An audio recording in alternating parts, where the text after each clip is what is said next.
Students, अब हम journal entry के ही कुछ अनदर टॉपिक्स डिस्कस करने वाले हैं step by step. Students, bad debts के टॉपिक के कंप्लीट होने के बाद हमारा नेक्स्ट टॉपिक है बैड डेट्स रिकवर्ड को लेके। बैड डेट्स रिकवर्ड का मतलब क्या हुआ? जो अमाउंट हमारी कस्टमर की तरफ से डूब गई थी, कुछ टाइम पीरियड के बाद उन कस्टमर्स के अच्छे दिन आते हैं और वो हमें क्या बोलते हैं कि हम आपके अमाउंट पे करना चाहते हैं। तो स्टूडेंट्स, हम अपने अकाउंट्स में उन कस्टमर की तरफ से अमाउंट को डूबा हुआ मान चुके थे। आज वो आपको पे करना चाहते हैं। इट मीन्स आपको मरी हुई अमाउंट रियलाइज होने वाली है। तो आपके लिए अच्छी बात हुई या बुरी बात? सर, अच्छी बात हुई। और ये आपको किस अकाउंट के अंदर देखने को मिलेगी? Sir, nominal account. क्योंकि सर आपने बताया हुआ है सभी अच्छी और बुरी बातें नॉमिनल अकाउंट में आती हैं। और ये आपकी अगर अच्छी बात हुई तो इसका कौन सा बैलेंस देखने को मिलेगा? सर, क्रेडिट बैलेंस देखने को मिलेगा। क्योंकि सर आपके नॉमिनल अकाउंट का रूल है debit all expenses and losses, credit all income and gains. और ये हमारे पॉइंट ऑफ व्यू से, बिजनेस के पॉइंट ऑफ व्यू से इनकम है और इनकम के क्रेडिट बैलेंस होते हैं। समझ रहे हो? बिजनेस के पास अब पैसा आएगा या जाएगा? सर, आएगा। कैश इंक्रीज होता है तो आप उसे क्या करते हो? डेबिट। क्योंकि कैश किस में कंसीडर होता है? रियल अकाउंट में। और रियल अकाउंट का क्या रूल है? Debit what comes in, credit what goes out. तो कैश आपका क्या हो रहा है? सर, इंक्रीज होने लग रहा है। अगर आपको ना याद हो तो मैं आपको एक बार और फॉर्मेट समझा दूं जो मैंने आपको पहले ही बताया हुआ है। देखिए, ये हुआ कैश और बैंक, दोनों ही आपकी करंट एसेट्स होती हैं।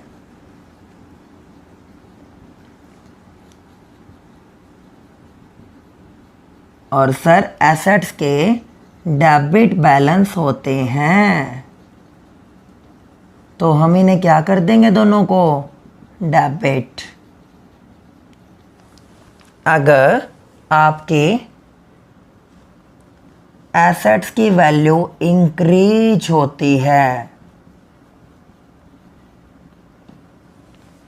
या डिक्रीज होती है, देखिए 1 2 3 4 5।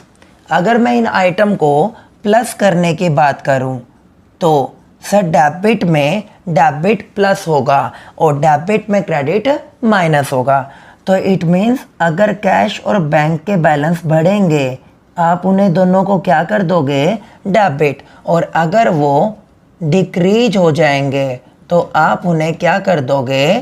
क्रेडिट कर दोगे। समझ रहे हो बेटा मेरी बात को? इस तरह आपके कैश और बैंक या किसी भी ट्रांजैक्शन को कंप्लीट करके दिया जाता है। और आपको डेमो के थ्रू बताता हूँ। देखिए, ये आपकी एसेट्स हो गई, ठीक है। इसके कौन से बैलेंस हुए? सर, डेबिट बैलेंस हुए।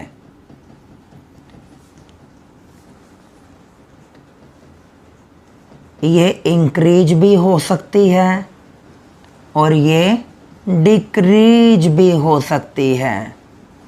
अगर आपकी एसेट्स की वैल्यू इंक्रीज होती है तो आप पेपर में उसका बैलेंस सेम रखेंगे। इट मीन्स अगर वो डेबिट है तो डेबिट रहेगा और अगर कोई इंसिडेंटली वो डिक्रीज हो जाती है तो आप उसका बैलेंस अपोजिट कर देंगे। इट मीन्स डेबिट से क्रेडिट कर देंगे। इस तरह आप किसी भी कंपोनेंट और आइटम्स को अपने बुक्स में रिप्रेजेंट करते हो। अगर आप बाय चांस पेपर में भूल जाएं तो वहाँ पर आपको कुछ नहीं करना। वट एवर वो इनकम हो, एक्सपेंडिचर हो, एसेट्स हो, लाइबिलिटी हो, उसका सिर्फ बैलेंस रखना है। उसके बैलेंस को रखने के बाद अब आप देखिए वो बढ़ रहा है या घट रहा है। अगर बढ़ रहा है तो बैलेंस सेम रखिएगा, अगर घट जाता तो बैलेंस अपोजिट कर दीजिएगा। समझ रहे हैं मेरी बात को? आई होप सो आप समझ चुके होंगे। अब हम यहाँ पर बात करते हैं, सर अगर डूबा हुआ पैसा मिलेगा तो सर इसकी वजह से वट एवर कैश हो या बैंक हो, सर वो क्या हो जाएगा? इंक्रीज हो जाएगा। और उसका कौन सा बैलेंस होगा? होगा डेबिट। तो मैंने इसका क्या अकाउंटिंग ट्रीटमेंट किया, मैंने इसका अकाउंटिंग ट्रीटमेंट किया कैश अकाउंट डेबिट टू। आपको डूबा हुआ पैसा मिला, उसके लिए क्या आता है, बैड डेट्स रिकवर्ड। अच्छी बात है या बुरी बात है, अच्छी बात है। अच्छी बातों के कौन से बैलेंस होते हैं, क्रेडिट। तो आप इसे क्या कर देंगे, credit to bad debts recovered account. How much, लगा लीजिए 20,000। ये हमने किया 20,000। क्लियर है। तो इस तरह हम बैड डेट्स रिकवर्ड का अकाउंटिंग ट्रीटमेंट कंप्लीट करेंगे। क्लियर है। अब इससे नेक्स्ट पॉइंट देखिए किसके ऊपर बेस्ड है, वो बेस्ड है सर आउटस्टैंडिंग एक्सपेंसेस के ऊपर। मैं आपको यहाँ से आउटस्टैंडिंग कंप्लीट करवाऊँगा, वहाँ से प्रीपेड। दोनों का एक रूल है, वो अगर आप समझ जाते हैं तो दोनों पॉइंट चुटकियों में आपके क्लियर होंगे। स्टूडेंट्स, बैड डेट्स और बैड डेट्स रिकवर्ड के अकाउंटिंग ट्रीटमेंट के फिनिश होने के बाद अब हम दो आइटम को और पढ़ने वाले हैं।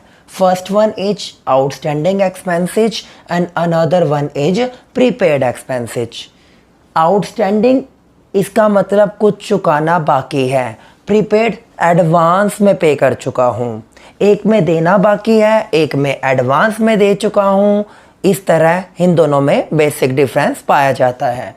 सर आउटस्टैंडिंग का दूसरा नाम ड्यू होता है और इसी का तीसरा नाम स्टूडेंट्स पेंडिंग होता है। काफ़ी सुनते होंगे, आपके स्कूल टीचर्स बोलते हैं कि आपके बेटा स्कूल फ़ी पेंडिंग है, ट्यूशन टीचर बोलते हैं बेटा आपकी ट्यूशन फीस पेंडिंग है, ले आइए। तो उसको आप आउटस्टैंडिंग और ड्यू के साथ ही मानते हैं, बट अकाउंटेंसी इसके लिए सिर्फ आउटस्टैंडिंग वर्ड यूज करती है।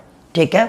उसके अपोजिट क्या होता है, प्रीपेड। प्रीपेड का दूसरा नाम होता है advance payment of expenses, what ever वो किसी भी काइंड का खर्चा हो। समझ रहे हैं।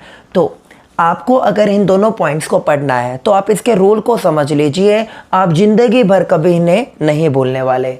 देखिए अकाउंटेंसी का रूल है, जो आपके लिए खर्चा है वो ऑटोमेटिकली आपके लिए क्या होगी, लायबिलिटी। ये रियलिटी है, अभी मैं आपको प्रूव करके दूंगा एक डेमो के थ्रू।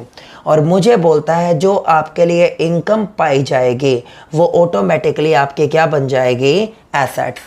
तो सर आपने क्या बोला, expenditure as well as liability. जो आपके लिए खर्चा है वो ऑटोमेटिकली क्या बन जाएगी, आपकी लायबिलिटी। और जो आपके लिए इनकम है वो ऑटोमेटिकली क्या बन जाएगी, आपकी एसेट्स बन जाएगी। ठीक है। देखिए अब मैं इस बात को एक एग्जांपल के थ्रू क्लियर करने वाला हूँ। देखिए स्टूडेंट्स, आपने एक बिल्डिंग रेंट पे ली हुई है और उसका अभी तक आपने रेंट पे नहीं किया, तो उसके लिए क्या आएगा यहाँ पर, आउटस्टैंडिंग रेंट या रेंट आउटस्टैंडिंग, ये आएगा। समझ रहे हैं मेरी बात को। तो रेंट आपने पे नहीं किया, आपके लिए अच्छी बात है या बुरी बात है, सर बुरी बात है। बुरी बातों के डेबिट बैलेंस होते हैं, तो मैंने रेंट को क्या कर दिया, डेबिट कर दिया। सर अगर आप पे कर देते तो आप इसका अकाउंटिंग ट्रीटमेंट करते rent account debit to cash, but आपने इसकी पेमेंट नहीं की। तो जब तक आप इसे पे नहीं करोगे ये आपके सर के ऊपर भार रहेगा, ये आपकी लायबिलिटी रहेगी और सभी लायबिलिटीज के क्रेडिट बैलेंस होते हैं। तो साथ में कौन सा वर्ड चलेगा आपका, आउटस्टैंडिंग रेंट अकाउंट। तो क्या बोला इसने, जो आपके लिए खर्चा बना वो ऑटोमेटिकली जब तक आप पे नहीं कर देते वो क्या बनेगा, आपके लिए लायबिलिटी। सिमिलर ट्रीटमेंट आपको इस बुक का मोस्ट इम्पोर्टेंट चैप्टर जो है फाइनेंशियल स्टेटमेंट विद एडजस्टमेंट में भी देखने को मिलेगा।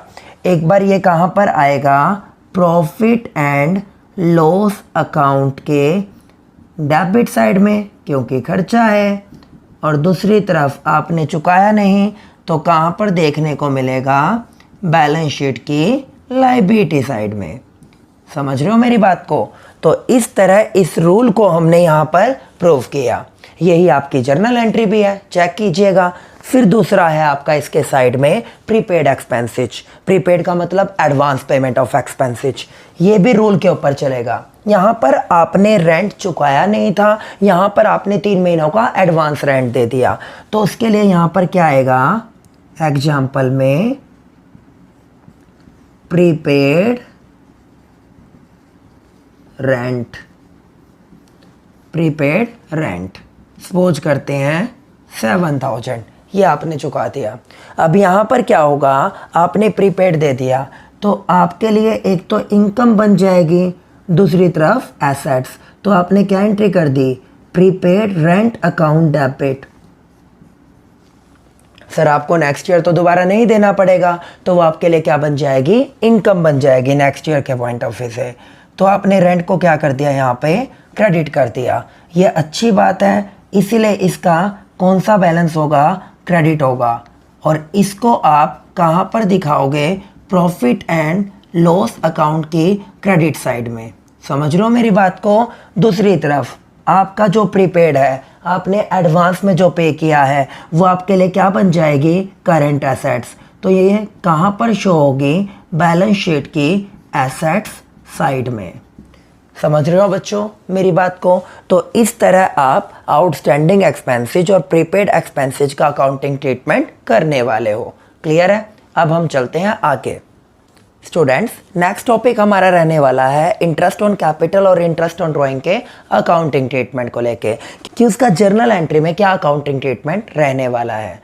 बेटा इस पॉइंट को करने से पहले आपको ये पता होना चाहिए कि सेपरेट एंटिटी कॉन्सेप्ट और बिजनेस एंटिटी कॉन्सेप्ट जो आपने स्टार्टिंग में बेस बनाते हुए पढ़ा होगा वो क्या होता है, क्योंकि ये दोनों पॉइंट उस कॉन्सेप्ट के ऊपर ही जर्नली बेस्ड रहने वाले हैं।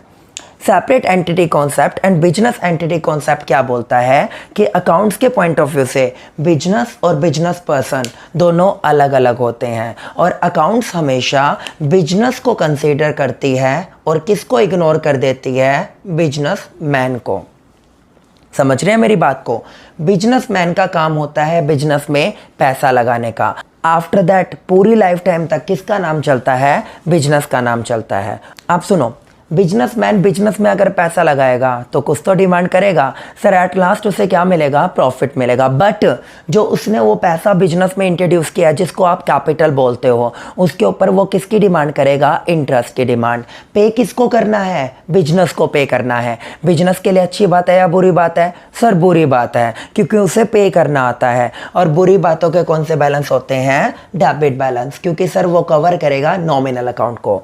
तो आपने इसके रिगार्डिंग क्या एंट्री करी, interest on capital account debit to, किसके ऊपर पे करने लग रहे हो आप, कैपिटल के ऊपर। तो क्या आ जाएगा, टू कैपिटल अकाउंट। ऑटोमेटिकली एक तरफ क्या बन गया, वो मेरा एक्सपेंडिचर, और दूसरी तरफ वो क्या बन गई, लायबिलिटी। सर आपने अभी अभी बताया भी था expenditure as well as liability. समझ रहे हैं मेरी बात को। अब सुनो, बिजनेसमैन क्या करता था, अपने पर्सनल पर्पज के लिए बिजनेस के गल्ला खोल के बिजनेस से पैसे निकालता था। तो अब वो जो पर्सनल यूज के लिए पैसे निकालता था उसे आप क्या बोलते थे, ड्राइंग बोलते थे। जब बिजनेसमैन ने बिजनेस को नहीं छोड़ा तो बिजनेस कैसे बिजनेसमैन को छोड़ देगा, उसके पैसे को निकालते टाइम। तो उस अमाउंट के ऊपर बिजनेस भी इंटरेस्ट चार्ज करेगा, और उसका नाम क्या रखा गया है, इंटरेस्ट ऑन ड्राइंग। आपको तो कंसीडर किसको करना है, बिजनेस को। बिजनेस अगर इंटरेस्ट लेगा तो उसके लिए क्या है, अच्छी बात है या बुरी बात, अच्छी बात है। और अच्छी बातों के कौन से बैलेंस होते हैं, क्रेडिट बैलेंस होते हैं। तो आप मैचिंग कॉन्सेप्ट को फॉलो करते ही क्या एंट्री करोगे, drawing account debit to interest on drawing account. Business के पॉइंट ऑफ व्यू से वो क्या है, इनकम, और इनकम के कौन से बैलेंस होते हैं, क्रेडिट बैलेंस होते हैं। और जो आपके लिए इनकम होती है ऑटोमेटिकली वो क्या होती है, एसेट्स, और एसेट्स के कौन से बैलेंस होते हैं? डेबिट। तो आपके बिजनेस के पॉइंट ऑफ व्यू से ये एसेट्स एज वेल एज क्या बन जाएगी? इनकम बन जाएगी। समझ रहे हैं मेरी बात को? बट स्टूडेंट आपको एक बात ध्यान में रखनी है, वो क्या याद रखना है कि अगर किसी भी बच्चे ने ये बिजनेसमैन के पॉइंट ऑफ व्यू से सोचना स्टार्ट कर दिया तो उसके लिए सारे अकाउंटिंग ट्रीटमेंट अपोजिट हो जाएंगे और मैं आपको जर्नल एंट्री नहीं सिखा पाऊंगा। समझ रहे हैं मेरी बात को? ठीक है। अब इसका एक लास्ट पॉइंट मैं आपको करवाने वाला हूं, वो है किसका? डेप्रिसिएशन का। सर ये डेप्रिसिएशन क्या होता है? सुनिए, डेप्रिसिएशन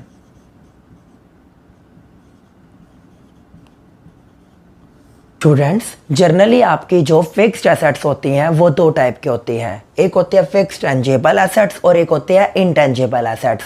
बिजनेस में जो टेंजेबल एसेट्स होती हैं वो डेप्रिशिएट होती हैं और इनटेंजेबल एसेट्स राइट ऑफ होती हैं। ठीक है। ये आपका जो डेप्रिशिएशन होता है जिसको आप हरास बोलते हो, हरास का मतलब घिस जाना, घिस जाना।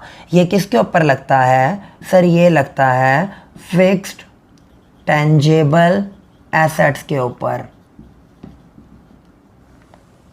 इट मीन्स किसी भी फिक्स्ड टेंजेबल एसेट्स को कॉन्टिन्यूसली यूज करने से उसकी जो प्रोडक्टिविटी पावर डाउन होती है उसे आप क्या नाम देते हो? डेप्रिसिएशन का।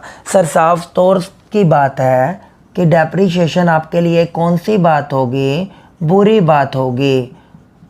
और सर बुरी बातों के कौन से बैलेंस होते हैं? बुरी बातों के डेबिट बैलेंस होते हैं। तो डेप्रिसिएशन का कौन सा बैलेंस देखने को मिलेगा? Debit balance. और इसकी वजह से आपके एसेट्स की वैल्यू बढ़ेगी या कम हो जाएगी? सर कम हो जाएगी। एसेट्स के कौन से बैलेंस बताए? डेबिट। मैंने बोला था ना, अगर इंक्रीज होगा तो बैलेंस सेम रखना, डिक्रीज होगा तो अपोजिट कर देना। तो इसकी वजह से बैलेंस क्या हो जाएंगे? अपोजिट हो जाएंगे क्योंकि कम हो जाएगी। तो आप एंट्री करने जाओगे तो क्या एंट्री करोगे? डेप्रिसिएशन अकाउंट डेबिट टू, लगा लो मशीनरी। तो यहाँ पे क्या आ जाएगा? To machinery. तो इस तरह आप डेप्रिसिएशन का अकाउंटिंग ट्रीटमेंट करेंगे। समझ रहे हैं मेरी बात को? ठीक है। अब मैं आपको इन सभी पॉइंटों को क्वेश्चंस के थ्रू क्लियर करवाने वाला हूँ। देखिए स्टूडेंट्स, अब देखिए क्वेश्चन नंबर 13 के बाद क्वेश्चन नंबर 15 क्या बोलता है इसमें? ये received ₹20,000 from Subhash which were written off as bad debts in the previous year। Subhash की तरफ से आपको 20,000 की अमाउंट रिसीव्ड हो गई जो आपकी लास्ट ईयर डूब चुकी थी। मैंने आपको बैड डेट्स वाला पॉइंट भी करवा दिया एंड बैड डेट्स रिकवर्ड वाला पॉइंट भी करवा दिया। देखिए आपको डूबा हुआ पैसा मिल गया तो इसकी वजह से पैसा आएगा या जाएगा? सर बिजनेस में पैसा आएगा। तो बिजनेस में पैसा आएगा तो कैश इंक्रीज होगा और कैश किसका पार्ट होता है? रियल अकाउंट का। Debit what comes in. तो आप कैश को क्या कर देंगे? Sir debit. मैंने क्या किया? Cash account debit.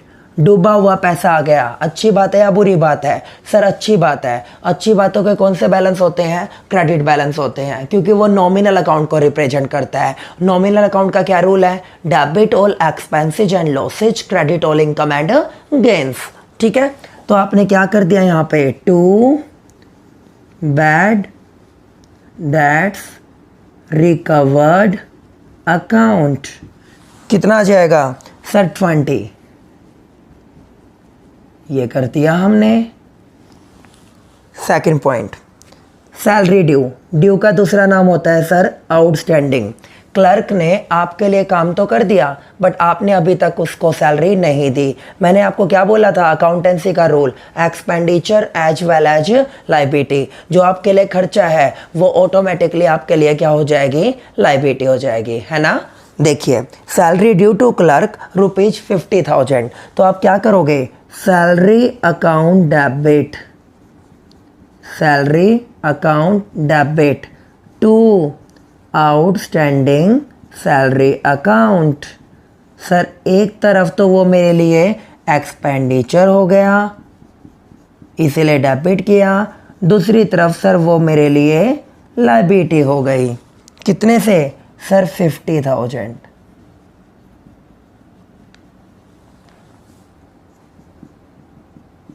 उसके बाद out of the rent paid this year 10,000 is related to next year. Sir ये तो प्रीपेड हो गया। सर आपने इसका भी बताया था हमें, जो आपके लिए इनकम होती है वो ऑटोमेटिकली आपके लिए एसेट्स भी होती है, income as well as assets, ये भी अकाउंट्स का रूल है। तो आपने प्रीपेड दे दिया।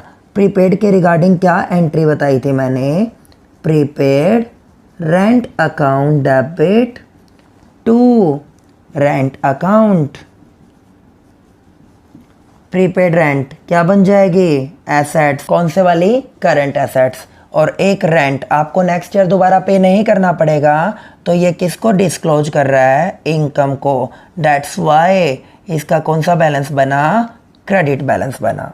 समझ रहे हो मेरी बात को? Next, provide 10% depreciation on furniture costing 50,000।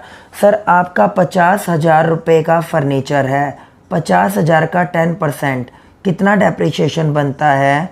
Sir 5,000। मैंने आपको बताया था किसी भी फिक्स टेंजेबल एसेट्स को कॉन्टीन्यूसली यूज करने से उसकी प्रोडक्टिविटी पावर जो कम होती है उसे आप डेप्रिशिएशन बोलते हो। वो अच्छी बात है या बुरी बात है? सर बुरी बात है। बुरी बातों के कौन से बैलेंस होते हैं? डेबिट बैलेंस होते हैं। तो आप डेप्रिशिएशन को क्या कर दोगे? Debit, depreciation account debit to. इससे एसेट्स की वैल्यू बढ़ेगी या कम हो जाएगी? सर कम हो जाएगी। कोई भी एसेट्स का बैलेंस अगर इंक्रीज होगा तो वो डेबिट, और अगर डिक्रीज होगा तो क्रेडिट। तो आप फर्नीचर को क्या कर दोगे? यहाँ पे क्रेडिट कर दोगे टू फर्नीचर अकाउंट। कितने से? सिर्फ 5,000 रुपये से। नेक्स्ट में क्या बोलता है? फिफ्थ में बोलता है वो provide 12% interest on capital amounted to ₹10 lakh. 10 lakh का 12% कितना बनता है? 120। सर ये भी आपने बताया था सेपरेट एंटिटी कॉन्सेप्ट के दौरान, बिजनेस पर्सन के थ्रू जो बिजनेस में पैसा लगाया गया है, बिजनेस पर्सन उसके ऊपर इंटरेस्ट मांग रहा है। सेपरेट एंटिटी कॉन्सेप्ट बोलता है कि बिजनेसमैन को तो आपको कंसीडर ही नहीं करना, बिजनेस उसके ऊपर इंटरेस्ट देगा। वो बिजनेस के लिए बुरी बात है, और बुरी बातों के डेबिट बैलेंस होते हैं। तो आप क्या करेंगे? Interest on capital account debit, interest on capital account debit. Sir किसके ऊपर दे रहे हो? कैपिटल के ऊपर, टू कैपिटल अकाउंट। सर आपका रूल वही वाला लागू हो गया, expenditure as well as liability. कितना? 1,20,000। उसके बाद चार्ज इंटरेस्ट ऑन ड्राइंग। अब बिजनेसमैन ने अपने पर्सनल यूज के लिए पैसे निकाले, बिजनेस उसके ऊपर क्या ले रहा है? इंटरेस्ट। बिजनेस के लिए अच्छी बात है, तो क्या एंट्री करोगे आप? Drawing account debit to interest on drawing account, drawing account debit to interest on drawing account. Sir rule कौन से वाला लगा? Income as well as assets वाला। जो आपके लिए इनकम है वो आपके लिए एसेट्स है। कितना बना? 8,000 रुपये। क्लियर है स्टूडेंट्स? ये था हमारा क्वेश्चन नंबर 15। आज की वीडियो में इतना ही। अगर आपको मेरी ये वीडियो अच्छी लगी तो चैनल को सब्सक्राइब कीजिएगा और बेल आइकन को दबा दीजिएगा, जिससे आने वाली वीडियो की नोटिफिकेशन टाइम टू टाइम आपको मिल सके। Thank you so much.